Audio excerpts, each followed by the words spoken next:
ഞാൻ ഇന്നൊരു fruit salad ഉണ്ടാക്കുവാണ്. അപ്പോൾ അതിന് ഞാൻ പാത്രത്തിലോട്ട് ഒരു 1/2 ലിറ്റർ പാലാണ് എടുത്തിരിക്കുന്നത്. അത് ഞാൻ അതിലോട്ട് പാത്രത്തിലോട്ട് ഒഴിച്ച് നല്ല ഉണക്കത് തിളയ്ക്കുന്ന പരുവാകുന്ന സമയത്ത് നമ്മൾ കുറച്ച് കസ്റ്റാർഡ് പൗഡർ കൂടെ പാലിനകത്ത് മിക്സ് ചെയ്ത് അതും കൂടെ അതിലോട്ട് ഒഴിച്ചു കൊടുത്ത് നല്ല ഉണക്കം ഇളക്കി കൊടുക്കുന്നുണ്ട്. കാരണം അടിക്ക് പിടിക്കും പെട്ടെന്ന്. അപ്പോൾ അത് കാരണം നല്ല ഉണക്കം ഇളക്കി ഒരു കുറുക്ക് പരുവത്തിലാകുന്ന രീതിയിൽ നമ്മളത് റെഡിയാക്കി എടുത്തിട്ട് വേറൊരു ബൗളിലോട്ട് അത് ഞാൻ മാറ്റുന്നുണ്ട്. എന്നിട്ട് ഇതിനി ഫ്രിഡ്ജിൽ വെച്ച് തണുപ്പിച്ചെടുക്കണം. എന്നിട്ട് ആ സമയം കൊണ്ട് ഞാൻ എൻ്റെ കയ്യിലുള്ള ഫ്രൂട്ട്സ് എല്ലാം ഞാൻ ചെറുതായിട്ട് അരിഞ്ഞ് അതുകൂടെ മിക്സ് ചെയ്യുന്നുണ്ട്.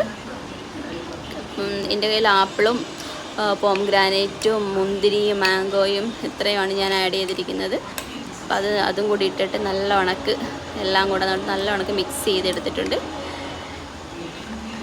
അങ്ങനെ അതൊന്ന് നമുക്കൊന്ന് കഴിച്ച് നോക്കിയാലോ, എങ്ങനെ ഉണ്ടെന്നറിയാലേ. അടിപൊളിയായിരിക്കും എന്ന് പ്രതീക്ഷിക്കുന്നു.